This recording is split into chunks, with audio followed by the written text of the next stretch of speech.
Troop skins are officially coming to Clash of Clans, and they might be sooner than you think. In Judoslot's second channel, he released a video in his newest video, New Troop Skins Eagle Decoration, Judoslot Talks #2 with Fairy. There is a segment where they are talking about troop skins and cosmetics, and they do reveal that troop skins are in the works to come to the game soon. We can play the clip here so you guys can see. And the other thing that we thought about a lot, and it's moving forward, it's about troop skins.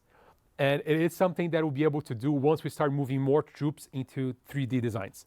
This is something we're doing, by the way.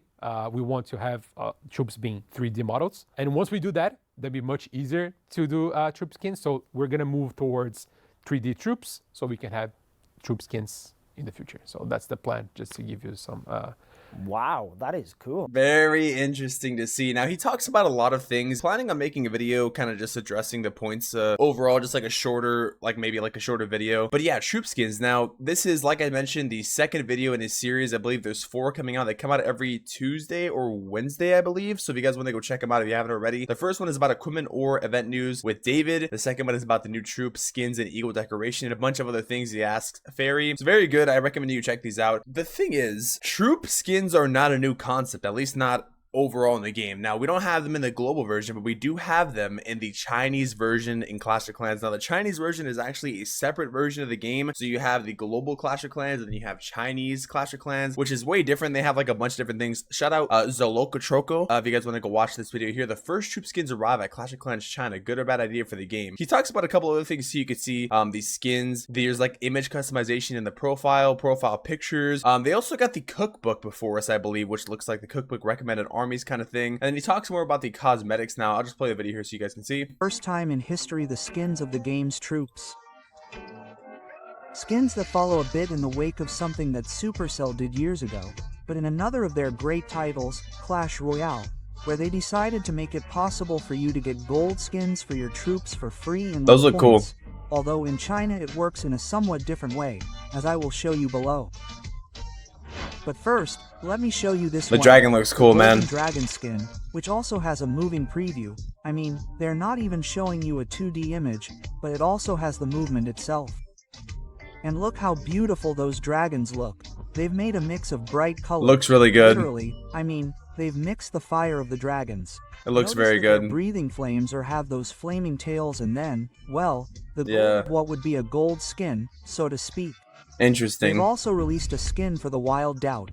Yeah, they're not smart or anything. Rewrite skin. Hey, what are the 2 most broken troops in the game today, and as a general rule the most used looks troops so in good. Clash of Clans? Yes, the druids and, obviously, the dragons. So, yeah. What a coincidence. They've released skins precisely for those 2 troops, and they're simply spectacular. Okay, I have my ups and downs with this idea. Now, if you're wondering why it's saying Wild Doubt or Druid or whatever, this is using some kind of translation. YouTube has this feature where it auto dubs videos. It's the video's originally in Spanish, but that's why it sounds kind of weird. So this is still the same video. Now the major drawback, I would say, of the biggest thing about this, the way it works in the Chinese server, is it's all done through Gacha, the Gacha system. So basically, I think you have to spend tickets, and that's how you can get the skins, which obviously is not ideal. We do not currently have the system in the game, thank God. I've released videos in the past talking about the sceneries and the skins that they have mainly the sceneries they have in the Chinese server. They look really amazing. They're very detailed. They're legendary sceneries, but on steroids.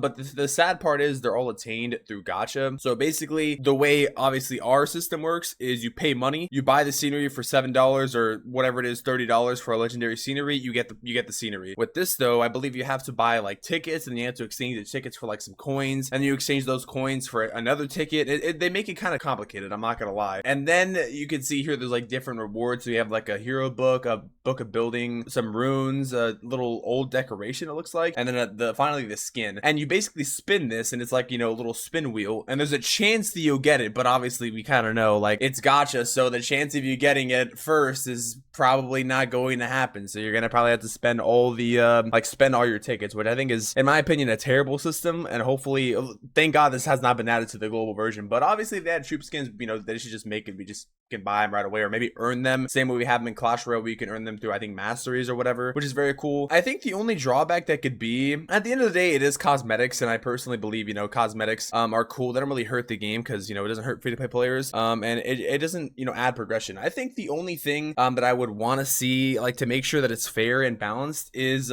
when you are attacking somebody, they got to make sure the skin is very distinctive, or have an option to turn off troop skins. That way, like, let's say like a casual player's attacking and they see a troop come out, kind of have to know what level the CC troop is that you're going against, I would say. So maybe make it so that it doesn't apply to clan castle troops directly. Maybe there's a lot of talk about what they could do in terms of skins. Obviously this month with the cyber set, the warden looks very, very good.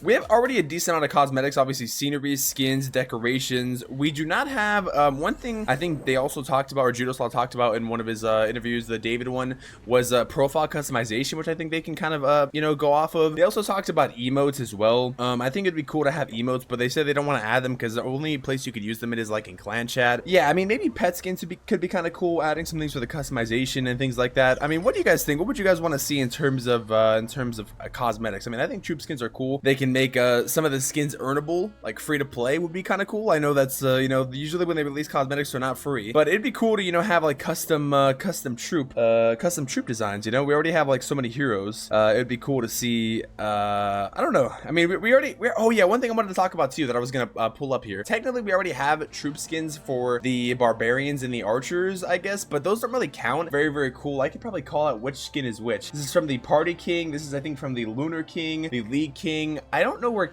I think that's the painter king. Oh, is that like a Bob Ross barbarian? That's the champion, the gingerbread has custom ones too. I think that's the champion queen. I think that's the painter one. That's the bunny one. That one, I don't know that one, but I know that's the gingerbread queen. So yeah, obviously having spawn troops, man, is very, very cool. Yeah, it's kind of sucks that they remove them, but it'd be cool, man, to have customizable troops. Or one thing I'd also want to see too that they can also do, they really want to add more customization, is like builder skins or like customizable villagers. Now I kind of want to end this video off by saying I know some people are not the biggest fan of skins overall. Honestly, I'm not sure why though, because like I said, like they don't really hurt, like they don't affect progression of the game at all. Maybe people just don't like seeing a bunch of skins and whatnot, but personally I think that if they decide to monetize the game through cosmetics versus like monetizing the game through packs and whatnot, because there's been a lot of talk, especially with the newest defense, like the game becoming more pay to win and whatnot, which I disagree with. I'd rather have them release cosmetics that, you know, don't affect progression than them releasing, you know what I'm trying to say. And not to say that this game, like I still believe that like this game is nowhere near shout out Clash Royale status with the whole, you know, pay to win and whatnot. But let me know what you guys think, man. What would you guys like to see in terms of skins? And yeah, that's pretty much it. Crazy ideas coming to the game. I'll probably post a video talking about everything else in Judoslaw's vids. Stay tuned. Make sure you guys like, comment, and subscribe, and go check out Judoslaw's videos. They're very, very well made and very, very well conducted interviews. So anyways, like, comment, and subscribe, and I'll see you guys in the next stream or video. Until then, I'm out. Peace.